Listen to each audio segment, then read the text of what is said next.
Price distribution है उसे ना करें। तो ध्यान से सुनिएगा मेरी बातों को। मैं आपको बताना चाहता हूँ कि जो एग्ज़ाम हमने कंडक्ट करवाया है या कंडक्ट करवाने वाले हैं, पिछले वर्षों में जो करवाया था, उसमें हमें पेरेंट्स का काफ़ी सहयोग मिला। और हाँ, जैसे हमने 2025 में जो एग्ज़ाम करवाए थे, तो पेरेंट्स की तरफ से हमें बहुत फीडबैक मिला, जिसमें उन्होंने बताया कि आपको इस तरीके से और परीक्षाओं में सुधार करना चाहिए, जिससे कि और बच्चों का रुझान आपकी तरफ बढ़े और बच्चे अधिक से अधिक संख्या में आपके द्वारा किए गए आयोजनों का लाभ उठा पाएँ।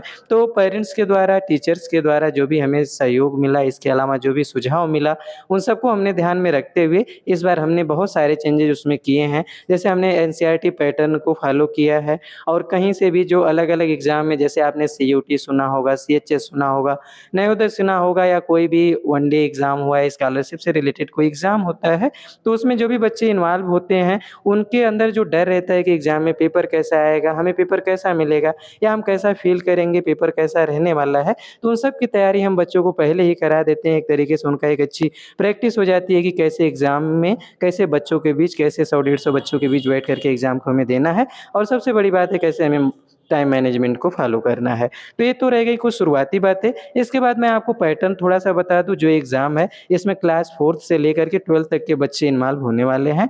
और ये आप ध्यान रखिएगा, जैसे आप क्लास 4th में हैं, तो आपका ये है कि क्लास 4th में हमारे कौन-कौन से सब्जेक्ट रहते हैं, क्लास 5th में हमारे कौन-कौन से सब्जेक्ट रहते हैं, 7th में ऑनवर्ड जो क्लास 12th के हैं, जैसे साइंस है, आर्ट है, इसके बाद आपका 12th में बायो और मैथ के अलग-अलग ग्रुप्स हैं। तो उसमें जो डिवाइड किया गया है सब्जेक्ट को, ताकि आपको वही सब्जेक्ट देने को एग्ज़ाम में मिले जो आप रिलेटेड कक्षाओं में पढ़ते हैं। जैसे क्लास 4th में जो आप सब्जेक्ट्स पढ़ते हैं, उन सब में आपको इंक्लूड करके जीके दिया गया है। इसके अलावा जो 9th और 10th के बच्चे हैं, उनका आर्ट और साइंस का ग्रुप अलग कर दिया गया है। और जो 11th और 12th के बच्चे हैं, उन्हें भी अलग-अलग, जैसे बायो और मैथ को सेपरेट कर दिया गया है, ताकि उनको सुविधा हो, क्योंकि आगे उनको उसी स्ट्रीम से आगे बढ़ना है, तो उस आधार को हमने रखा हुआ है। इसके बाद कुछ डेट वगैरह हैं जिनको मैं आपको बता दूँ, जिसमें आपका एप्लीकेशन जो शुरू होने वाला है, वो आपका आज यानी 10/8/2026 से शुरू हो चुका है।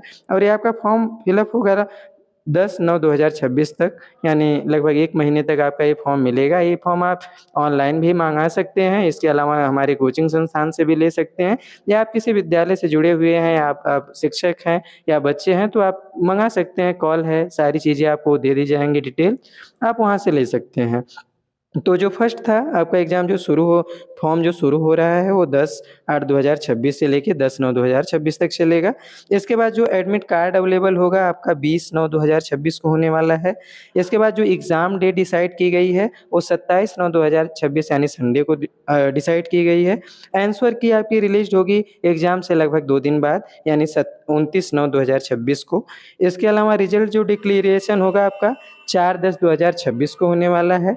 कॉपी रीचेक और करेक्शन की जो लास्ट डेट है, यानी मैंने आपको शुरुआत में ही बताया था कि रिजल्ट जारी होने के बाद यदि आपको लगता है कि हाँ, हमारी कॉपी फिर से हमें रीचेक करवानी है, या हमारा नंबर सही से नहीं मिल पाया, तो आपको 4 दिन का समय मिलेगा। आप उस 4 दिन में कभी भी आकर के अपनी कॉपी को रीचेक करवा सकते हैं। उसके बाद आपका फाइनल रिजल्ट जारी हो जाएगा, और जो प्राइज़ डिस्ट्रीब्यूशन होने वाला है, वो 11/10/2026 को होने वाला है। जो डिटेल में थी मैंने चीज़ें, वो आपको बता दी ओरली। इसके अलावा मैं इस वीडियो के डिस्क्रिप्शन में इस पूरे पोस्टर को, और आपको इस पे भी सारी चीज़ें जो मैं बोल रहा हूँ, वो आपको स्टेप वाइज़ दिख ही रहा होगा। आप उसे भी देख कर के समझ सकते हैं। कॉन्टैक्ट नंबर है, कोई डाउट रह जाता है। हाँ, पेपर का जो माध्यम है, दोनों रहने वाला है, हिंदी और इंग्लिश दोनों माध्यम में आएगा। आप चाहे यूपी बोर्ड से पढ़ते हों या सीबीएसई बोर्ड से पढ़ते हों, आपको सब कुछ सुविधा मिलने वाली है। आप दोनों माध्यमों में पेपर देख पाएँगे, अपने ग्रुप को चॉइस कर पाएँगे, सारी चीज़ों की व्यवस्था आपको मिलने वाली है। तो ओवरऑल जो भी कुछ था, मैंने शॉर्ट में बताने की कोशिश की। फिर भी अगर कुछ चीज़ें आपको डाउट रह गई होंगी या छूट गई होंगी, तो फिर से मैं अपना नया वीडियो शेयर करके आपको जानकारी दूँगा। बाकी और जो भी डिटेल्स हैं, आपको यहाँ पे पोस्टर वगैरह दिख रहा होगा, आप वहाँ से जानकारी ले लीजिएगा। कोई डाउट रह जाता है तो मैसेज कर सकते हैं, आपको पूरा सपोर्ट किया जाएगा। मिलते हैं अगली वीडियो में, तब तक के लिए धन्यवाद।